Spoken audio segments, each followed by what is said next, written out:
우리는 이렇게 부활주의를 기뻐하고 감사한데요. 근데 반면 사람들이 죽으러 가는 도시가 있습니다. 바로 인도의 바라나시라고 하는 도시입니다. 그곳에서는 그 앞에 겐지스 강이 흐르는데요. 사진 한번 보여주시겠습니까? 저는 인도를 아직 못 가봤습니다만 화면으로만, 영상으로만 많이 봤는데 저 힌두인들에게, 인도 사는 사람들 중에서도 힌두인들은 저 겐지스 강이 워낙 신성한 지역으로 여겨집니다. 극락의 상징이라고 하죠. 왜냐하면 저 겐지스 강은요, 그들이 믿는 이 시바 신의 머리카락을 타고 하늘의 물이 땅으로 흘려 들어가는 것이라고 믿고 있기 때문에 많은 사람들이 저곳에 몰려듭니다. 그리고 심지어 죽음을 얼마 남기지 않은 사람들은요, 재정적으로 여유가 있으면 저 주변에 방을 일찌감치 잡아놓고 죽음을 기다린다고 합니다. 왜 그럴까요? 어떻게 해서든 저 겐지스 강에 들어가서 목욕을 해야 됩니다. 그래서 몸을 씻으면서 이 땅에서의 지었던 죄를 최대한 씻어내는 거예요. 그래서 어떤 사람들은 그 물을 마시기까지 합니다. 근데 그렇게 하는 이유가 뭘까요? 그렇게 하면 할수록 자신들의 죄가 씻어질 수 있다고 믿기 때문에, 그리고 그런 다음에 그래야만이 그 다음 생으로 태어날 때 윤회의 사슬에서 더 나은 사슬로 들어갈 수 있다고 믿기 때문입니다. 하지만 이 힌두인들이 원하는 것은 그 윤회의 사슬에서 계속 더 나은 삶을 추구하는 것이 아니라 궁극적으로는 그 윤회의 사슬에서 벗어나길 원하는 겁니다. 그래서 다시 깨어나지 않길 원하는 거예요. 이것을 해탈이라고 부릅니다. 근데 그래서 해탈의 경지에 들어가면 없지만 있는 상태, 있지만 없는 상태, 없지만 있는 상태, 그 온전한 무의 상태로 들어가길 원합니다. 그게 가장 큰 복이에요. 적어도 제가 이해하는 바가 맞다면, 다 알 수는 없지만요, 그렇다면 이분들은 죽음에서 깨어나지 않는 것이 복으로 간주하는 것입니다. 하지만 우리 기독교 신앙은 정반대입니다. 사실은 우리 기독교는 우리 인간의 공로와 노력이 아니라 무엇으로 말미암아 죄가 사해지죠? 오직 예수 그리스도께서, 예수님께서 나의 죄를 위해서 그 십자가에서 죽으심으로 말미암아 값을 치러 주셔야만이, 그리고 그분을 믿어야만이, 그분의 이름으로 회개해야만이 우리의 죄가 사해지는 줄로 믿고 있습니다. 여러분, 여러분의 죄는 오직 예수님의 이름으로만 제사함 받을 수가 있습니다. 그래서 우리는 그분만 믿으면 죽음 대신 무엇입니까? 죽음에서 깨어나 영생을 얻는 자입니다. 우리는 그것을 구원이라고 얘기해요. 그래서 우리는 예수님께서 죽음으로 끝나지 않고, 죄사함으로 끝나지 않고 그 죽음에서 깨어나 부활하신 것이 우리에게는 가장 큰 복입니다. 왜냐하면 우리도 그와 같이 부활할 것이기 때문입니다. 여러분은 그냥 영으로만 부활하는 것이 아니라 지금보다 훨씬 잘생긴 저로 전 기대합니다. 더 조금 키가 좀 컸으면 좋겠어요. 네. 어쨌거나 완전한 몸을 입고 몸의 부활을 입게 됩니다. 여러분 소망하십니까? 네. 그래서요, 그 앞선 그분들과는 달리 그 무의 상태가 아니라 우리의 부활은 영과 몸의 실제입니다. 실제요. 그러나 여러분, 우리가 부활주일 아침이지만 사실 우리 부활주일이야말로 우리 삶의 한계, 죽음에 대한 것을 진지하게 고민해 볼 수 있는 기회이기도 합니다. 아쉽지만 우리 모두는 죽습니다. 제가 오랜만에 어르신들 많이 오셨는데 교회 오랜만에 왔는데 또 죽는 얘기 하냐고 그럴지도 모르겠는데요. 너무 섭섭하고 너무 아쉽지만 우리 모두는 죽습니다. 아무리 요즘 세대가 죽음을 미워하고 포장해도 죽음은 죽음일 뿐이에요. 죽음은 끝이고 멸망입니다. 그래서 이 죽음과 이 사후의 모든 문제는 우리 기독교인만이 아니라 모든 이 땅의 인류가 고민하는 문제입니다. 그런데요, 그거 아십니까? 그 죽음의 문제, 그 사후의 문제를 우리 기독교만이 그 해답을 가지고 있습니다. 우리 기독교만이 그 죽음의 문제를 해결한 신앙이에요. 여러분, 예수님 믿으면 우리는 영생을 얻습니다. 믿으십니까? 이 아침에 그 고백이 있기 원합니다. 확신이 있기 원합니다. 그런데 여러분, 우리가 그 영생을 얻기 위해 믿는 게 아니에요. 우리가 왜 예수님을 믿죠? 그 예수님을 믿는 것이야말로 하나님 창조의 목적을 회복하는 길이기 때문입니다. 하나님 창조의 목적이 무엇입니까? 처음 우리를 지으시고 보시기에 좋았던 상태, 그 하나님의 영광을 영화롭게 하고 즐거워하는 상태로 살 수 있는 길이 예수 그리스도를 믿는 것이기 때문입니다. 그리고 그럴 때에, 그 창조의 목적을 회복할 때에 영생은 따라오는 거예요. 영생은 따라오는 거예요. 그래서 예수님의 이 부활로 인하여 우리에게 보여주신 것은 뭐냐면, 그런 우리의 연약한 인생을 지배하던 죽음의 우상화가 끝이 난 겁니다. 죽음의 우상화요. 본헤퍼라고 하는 분이 얘기한 건데요, 죽음의 우상화는요, 우리가 살면서 그렇잖아요. 가장 두려운 게 무엇입니까? 여러분, 코로나보다 더 두려운 게 무엇이죠? 죽음이잖아요. 근데 죽음이 마치 우리의 신이 되어버려요. 죽을까 봐 아무것도 못합니다. 하나님보다 더 두려운 게 죽음이 되어버렸습니다. 그게 죽음의 우상화라는 거예요. 그러나 우리는 그 예수님의 부활 때문에 그 죽음의 우상화가 끝이 납니다. 더 이상 사망이 우리를 괴롭히지 못해요. 그런데도 불구하고 많은 사람들이 이 죽음을 마주하고 싶어 하지 않습니다. 그 문제를 직면하고 싶어 하지 않아요. 두렵기 때문에. 그래서 현대 많은 사람들이요, 죽음을 망각하고 외면하며 삽니다. 마치 누구나 죽어야 함에도 불구하고 나는 안 죽을 사람처럼 삽니다. 그리고 죽음의 문제가 나와는 상관없을 것이라고 믿고 살아요. 그러다가 막상 그 죽음의 현실과 마주하게 되면 어떻게 되죠? 사람이 죽을 때 드는 단순한 감정 3가지가 있다고 합니다. 무섭다, 그리고 슬프다, 그리고 허무하다. 그러다 죽는 거예요. 그러다 죽는 거예요. 사실 인간은 우리가 태어나면서부터 이미 삶과 동시에 죽음은 늘 우리 곁에 있습니다. 하지만 잘 생각해 보시면요, 우리 믿는 자들에게, 모든 사람들에게는 이 죽음의 현존이야말로 우리의 삶을 정말 올바르게 바라보게 해주는 도움의 수단이에요. 죽음이요. 오히려. 왜 그렇죠? 여러분, 우리 죽음의 문제 앞에 섰을 때 그동안 살아왔던 내 부질없는 모든 쓸데없는 걱정들이 사라집니다. 어제 그러더라고요. 결혼해 보니까 누가라고 하는 것은 이제 잘 모르시겠죠. 우리 교육부 전도사님이 있으세요. 지금 보고 계실 텐데, 결혼하고 보니까요, 그 전사님께서 그냥 어차피 밝혔으니까, 미혼 때는 결혼하기 전에 총각 처녀들이 고민하는 게 많잖아요. 뭐 이거 해야 되나 저거 해야 되나 고민 많은데, 결혼하고 보니까 다 쓸데없는 고민이래요. 다 쓸데없는. 왜 그런 것 가지고 고민했나. 그러면서 우리가 얘기를 하면서, 그러고 보니 지금 우리도 참 쓸데없는 고민한다. 애는 어떻게 키워야 되고, 교재를 뭘 넣어야 되고, 학원을 보내야 되나 말아야 되나. 그러면 우리 어르신들은 지금 우리 내려다보면서 참 쓸데없는 걱정한다 그러더라고. 이제 고등학교 내보낸 순간, 중학교 내보낸 순간 부모들의 마음은 걱정이 아니라 기도하게 된다면서요. 이제 할 수 있는 게 없으니까 그저 하나님 손에 맡겨드린다고. 살면 살수록 고민이 늘어갈 뿐인데 지난 고민들 돌아보니 참 쓸데없는 거라고. 그래서 그 고민 다 사라질 때쯤 하늘나라 가나보다 생각이 들더라고요. 그런 것처럼 죽음의 문제라고 하는 것은요, 우리가 살면서 불필요한 관심으로부터 우리를 자유케 해줍니다. 그리고 이 죽음을 통하지 않고서는 우리의 삶이 완성이 되지 않습니다. 왜 그렇죠? 여러분의 인생이 성공하고 실패하고를 무엇을 기준으로 판단할 수 있습니까? 죽음이 있기 때문에 그 인생이 성공했느냐 실패했느냐 알 수 있거든요. 그래서 그것이 완성이 됐느냐 미완성이 됐느냐 죽음 때문에 가능한 것입니다. 그래서 우리가 살면서 죽음을 깊이 생각해 본다는 것은 우리 삶을 깊이 돌아보고 우리의 삶의 무게를 더할 수 있다라고 하는 거예요. 진지하게 살 수 있는 이 유익한 수단이 될 수 있습니다. 게다가 거기에 우리 신앙은 무엇입니까?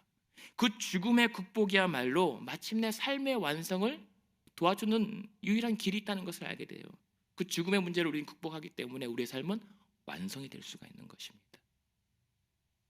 그래서 C.S. 루이스라고 하는 신학자는요, 이런 말을 해요.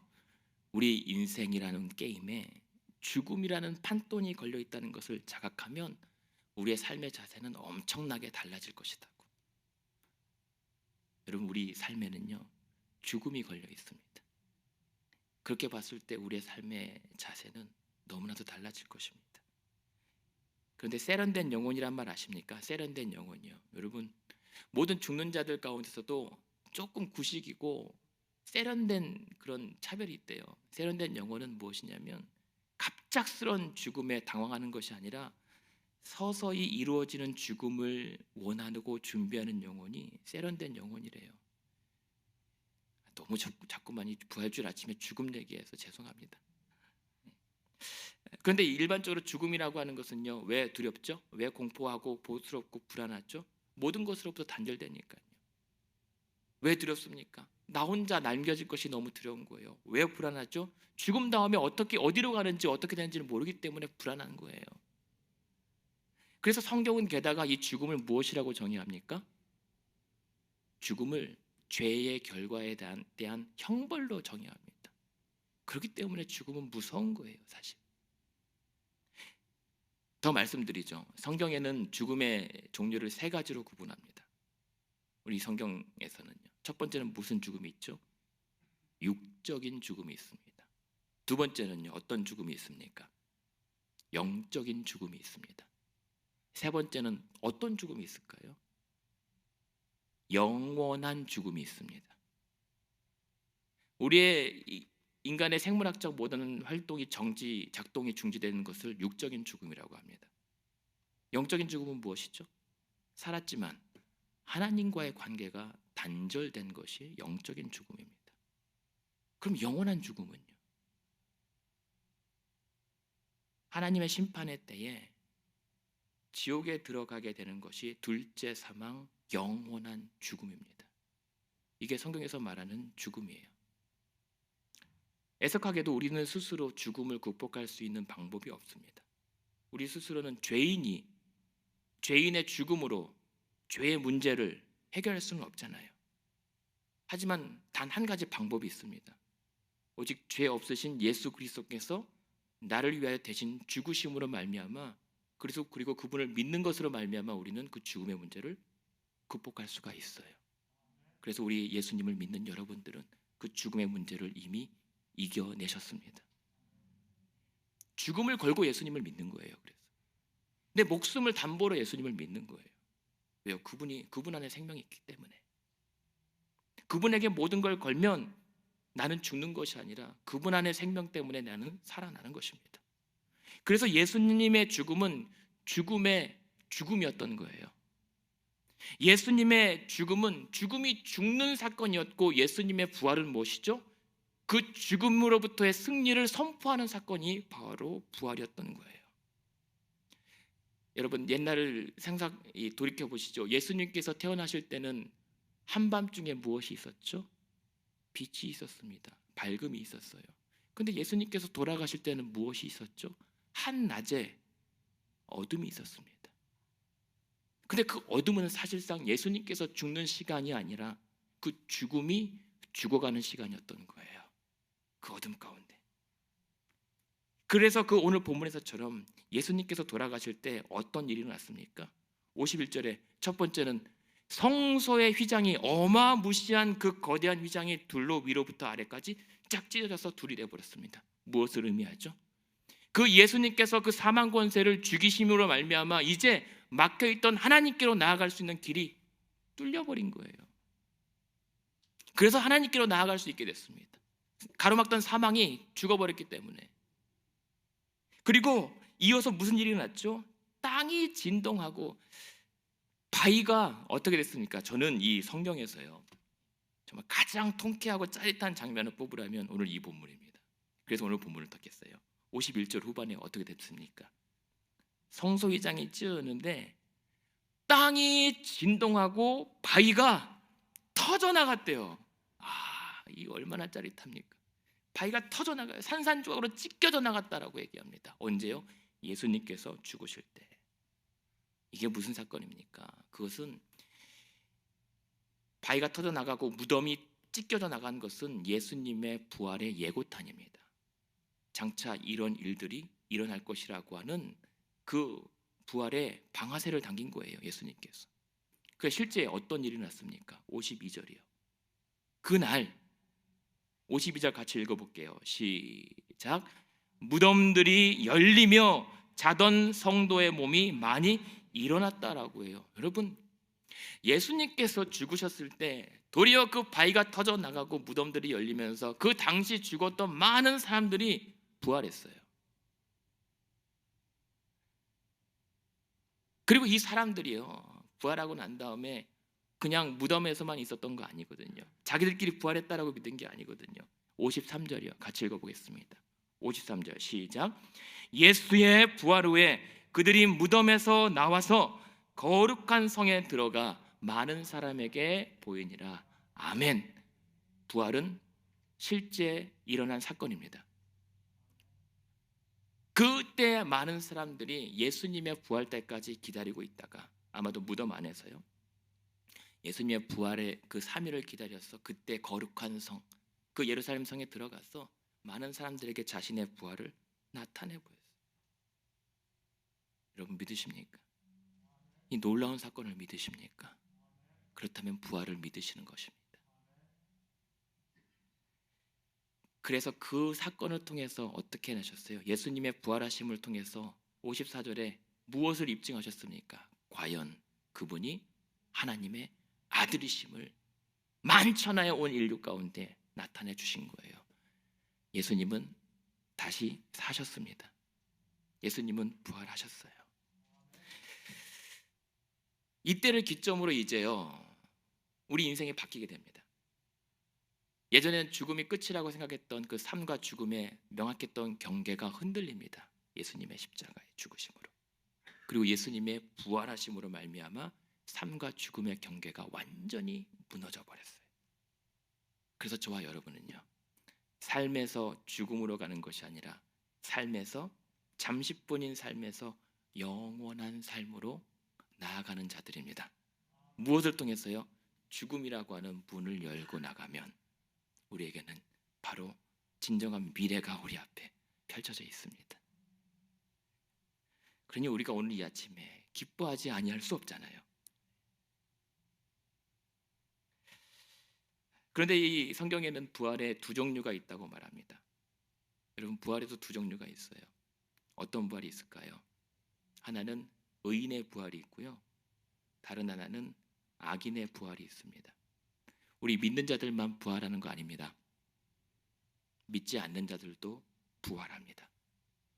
근데 그 결과가 달라요. 의인의 부활은 영생을 얻습니다. 그러나 악인의 부활은 영벌에 이르게 됩니다. 예수 믿지 않으면 그래서 영생을 얻게 되고, 그러나 예수 그리스도를 믿지 않으면 지옥 갑니다. 너무 안타깝죠. 그래서 전도하는 거예요.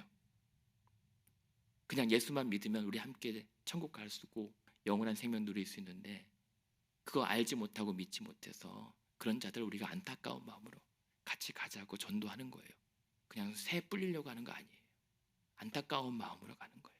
예수님께서 우리 때문에 그 희생과 슬픔과 고난 감당하시면서 십자가 올라가 골고다 언덕 가셨던 것처럼 그런 마음으로 전도하는 거예요. 우리 살리시려고. 그리고 그런 우리 성도들에게 있어서 부활의 능력은 무엇입니까? 평강과 자유죠. 왜 평안하죠? 우리는 죽으면 어디로 어떻게 되는지 다 알기 때문에 안심해요. 안전해요. 여러분, 최대한 오래 사십시오. 여러분 진짜 오래 사세요. 저는 1년 동안 우리 성도님들 너무 또 약해지시면 어떻게 하나. 그러니까 최대한 오래 사시고 최대한 건강하십시오. 그러나 두려워하지 마십시오. 두려워하지 마십시오. 우리가 죽으면 우리는 천국 가고 영원한 생명을 누릴 수 있으며 다시 만납니다. 그래서 우리는 평강이 있어요. 그리고 왜 자유할까요? 끝이 아니라 영원한 시작이기에 우리는 자유로워요, 이 인생에서. 그랬기 때문에 우리가 이 부활을 믿는 우리는 그 자유와 평강 속에서 예수 그리스도 그 죽으심에서 다시 살아난 예수님을 믿고 살아가는 거예요. 왜요? 새 창조를 받았으니까. 그래서 우리가 새로운 피조물로 태어난 것은요, 이제 원래의 삶을 살아간다는 거예요. 하나님께서 지으신 우리의 원래의 목적대로 살아가는 것이 부활을 믿는 자들의 모습입니다. 생각해 보십시오, 여러분. 저와 여러분을 하나님께서 언제 택정하셨죠? 만세전, 영원전, 창세전에 저와 여러분을 아시고 예정하시고 구원하셨다고요. 믿으십니까? 그렇다면 하나님께서 우리를 왜 그렇게 영원전부터 택하셨겠어요? 고작 내 짧은 인생에 아주 한순간 기억에도 남지 않을 그 작은 문제를 해결해 달라고, 그 해결해 주시기 위해서 우리를 그 오래전부터 택하셨을까요? 그거 하나 때문에?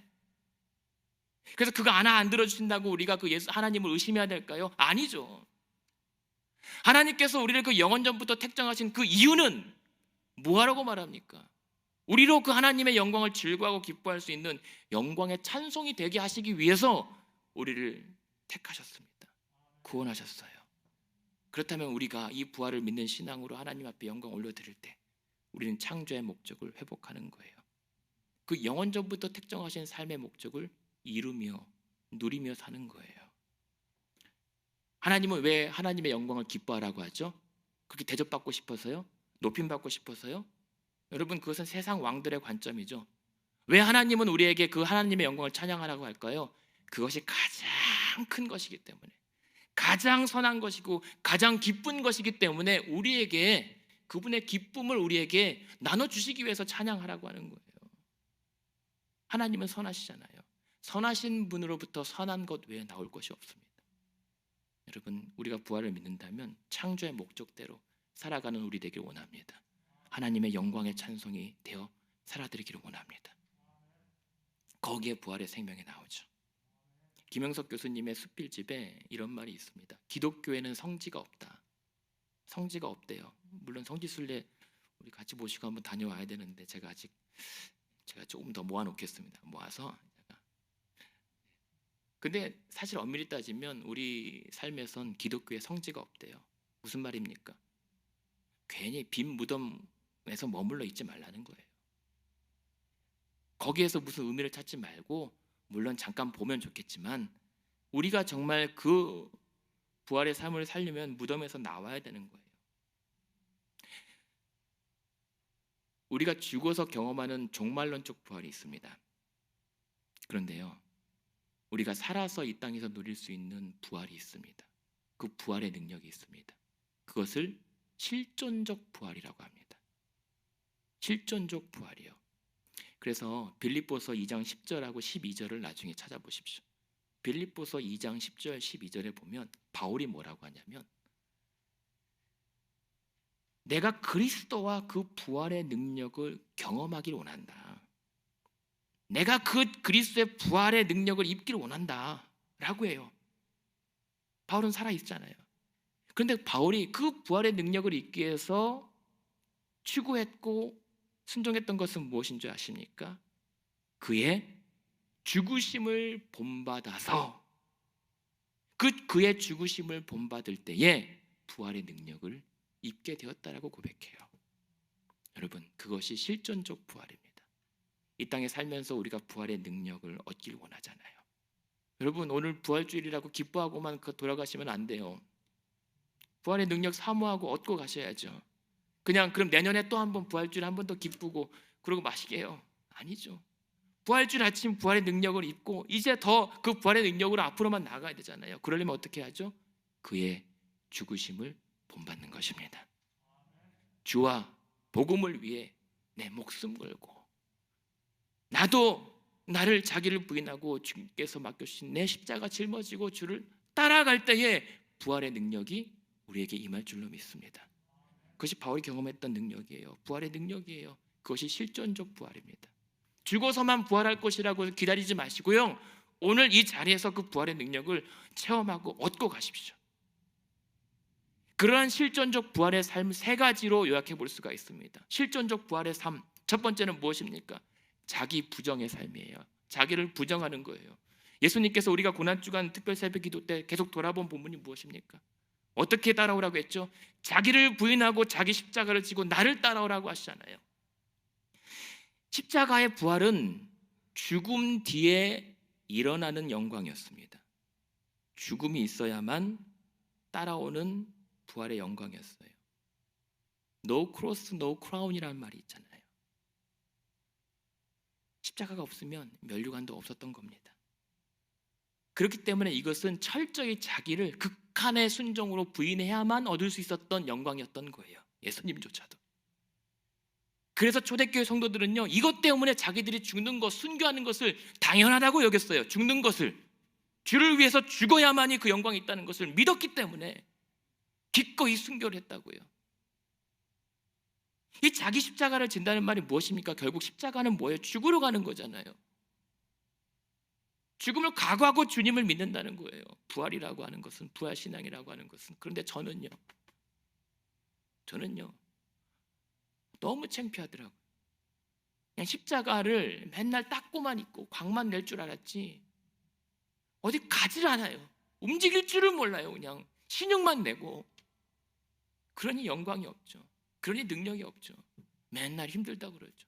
맨날 안 된다고 그러죠.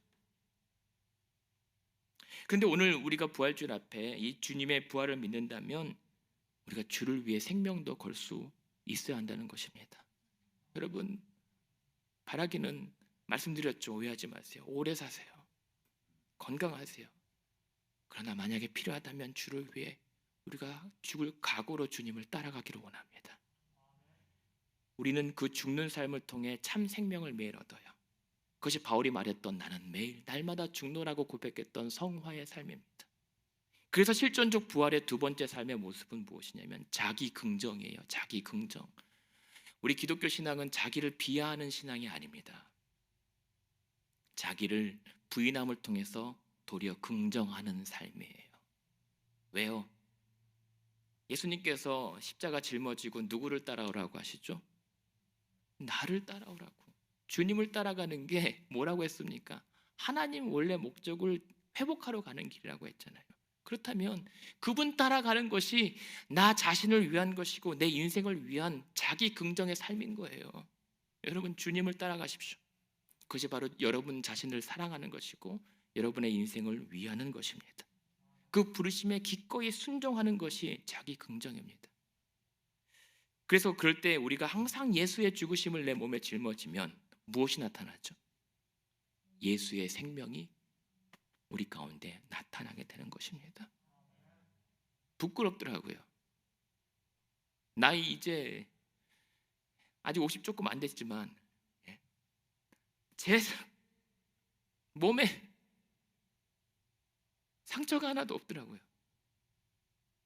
내가 믿는다고 목사라고 그렇게 잘난 척 했는데 내가 예수님 믿어오면서 생겨난 흔적이 하나도 없더라고요. 너무 부끄럽더라고요. 그랬으니 예수의 생명이 내 가운데서 나를 통해서 드러나겠는가? 나 때문에 우리 성도님들 예수 그리스도의 생명도 맛도 못 본 채 이대로 신앙생활하고 있는 거 아닌가? 너무 죄송하더라고요. 여러분 죄송합니다. 여러분 죄송합니다. 그런데 말씀은요, 우리가 그렇게 항상 예수의 죽으심을 내 몸에 짊어질 때 예수 그리스도의 생명과 능력이 나타난대요. 여러분 가운데는 예수 그리스도의 흔적과 상처가 많이 남기를 원합니다. 다치지 마시고요. 제가 오늘 말씀드리면서 참 앞뒤가 안 맞는 말을 많이 하네요. 그래도 그것이 부활의 능력인 줄로 믿습니다. 그런데 예수님 생각해 보시죠. 부활하신 예수님의 몸에는요, 그 십자가에서 생기신 상처가 그대로 있었어요. 그죠? 근데 그것이 무엇이 됐죠? 예수님의 부활의 영광스러운 증거가 되었습니다. 봐라. 그처럼 저와 여러분도 마찬가지로요. 각자에게 맡겨주신 그 십자가를 지고 가다 행여라도 상처가 생기셨다면, 남으셨다면 그것은 우리가 장차 부활할 때 예수님 앞에 나가서 예수님, 나도 여기 흔적 생겼다고 자랑할 수 있는 증거가 되길 원합니다. 여러분, 우리 주님 만나러 가는데 적어도 최소한 뭐 하나 가지고 가야 되잖아요. 그렇게 예수님은 우리를 십자가로 부르셨어요.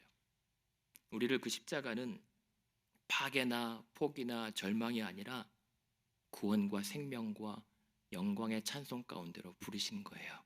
거기가 십자가 밑입니다. 그리고 마지막 그 실존적 부활의 삶은 자기 희생의 삶이에요.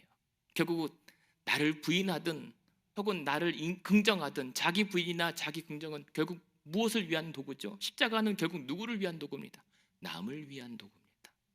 자기 죽음과 희생의 도구였어요. 그것이 성도의 삶입니다.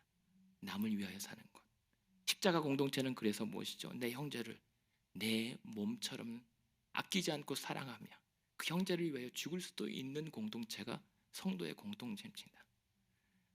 여러분, 우리 가나안 교회 모든 성도님들은 그렇게 십자가의 공동체인 줄로 믿습니다. 그래서 우리가 부활절마다 그 한 몸 된 것을 기념하면서 성찬식을 하는 거예요. 올해는 많이 고민을 했는데요. 그래도 내년에 하려고요. 아쉽지만 그러니까 더 건강하셔야 됩니다. 내년에 꼭 우리 성찬식 지금 못 거행한 지 지금 2년째 돼가 있잖아요. 그냥 그 성만찬 때 하나님께서 부어주시는 그 은혜가 충만하게 또 모아두셨다가 부어주실 줄로 믿습니다. 이 말씀을 정리하겠습니다. 작년에 잠깐 말씀드린 것 같은데 혹시 이 독일의 이 오브라모가우라고 하는 마을 아십니까? 오브라모가우. 사진 하나 또 보여주시죠. 저는 나중에 가고 싶은 데가 또 한 군데 생겼어요. 저희가 오브라모가우라고 하는 독일의 마을인데요. 이제 저 마을은요, 마을 전체 주민들이 저 그리스의 순환이라고 하는 연극을 공연합니다. 그래서 마을 사람 2,500명이 전체 배우가 되는 거예요. 아이들까지 한 5, 600명 다 동원돼서. 그래서 매년마다 수십만 명의 이 사람들이 저 연극을 보기 위해서 저 마을로 몰려든다고 합니다. 나중에 한번 같이 가시죠. 근데 저 마을이 10년마다 저 연극을 해요.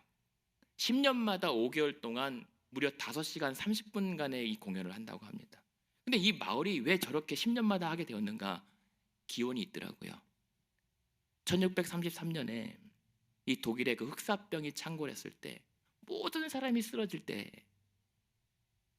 이 마을 사람들이 모여서 간절히 기도했대요. 하나님, 이 흑사병이 우리 마을을 덮지 못하게 하시고 만약 이 병으로부터 우리 마을을 지켜주신다면 우리가 매 10년마다 하나님 앞에 그리스도의 순환극 죽음과 부활에 대한 이 연극을 우리 온 마을 사람들이 공연하여 올려드리겠습니다. 그러면서 기도했대요. 근데 여러분, 정말 그 기도에 응답과 기적이 일어났어요. 그 이후로 저 마을 사람이 병으로 죽는 일이 없었던 겁니다. 그래서 저 마을 사람들이 1634년 그 다음 해부터 저 그리스도의 순환이라고 하는 공연을 매 10년마다 지금 368년 동안 이어오고 있습니다. 300년 넘게 약속을 하나님 앞에 지키고 있는 거예요. 근데 작년이 그때였거든요, 사실은. 그래서 작년에 연극을 팬데믹 때문에 못하고 내년 2022년 5월 14일 날 공연합니다. 그리고 며칠 전에 저 마을에서 이 뉴스가 나왔어요. 자, 이젠 모든 마을의 남자들은 면도를 하지 말고 머리를 길러라. 무슨 말입니까? 공연 준비하자는 거예요. 저 마을 사람들은 공연 1년 전부터 전통이 있대요. 모든 남자들은 면도하지 않고 머리를 길러서 저 배우 연기할 준비를 하라고 하는 거예요. 단 예외가 있습니다. 로마 군병 맡을 사람들은 안 길러도 돼요. 네. 그리고 밑에 이제 오케스트라 멤버들은 안 길러도 된다고 합니다. 바라기는요. 저 연극이 또 왜 생각이 났냐면 이 팬데믹 때 우리도 간절히 부활주일 아침에 간절히 기도하면서 하나님의 능력과 기적을 체험하는 오늘 되기를 원합니다. 정말 그렇게 기도했을 때 그 부활의 능력을 잊고 사모하고 날마다 살면서 죽을 때마다 살아나는 역사가 우리 성도님들 가운데 일어나기 원합니다. 그래서 이 부활주일 아침의 능력이 우리 다음 세대 주님 오실 때까지 그것이 300년이든 몇백 년이든 계속 믿음의 그 전통이 계승될 수 있는 그런 오늘 주일 아침의 약속과 결단되기를 원합니다. 이렇게 여러분들에게 오늘도 부활주일의 능력과 또 소망과 확신 가운데 승리하는 저 여러분 되시길 주님의 이름으로 축원드립니다.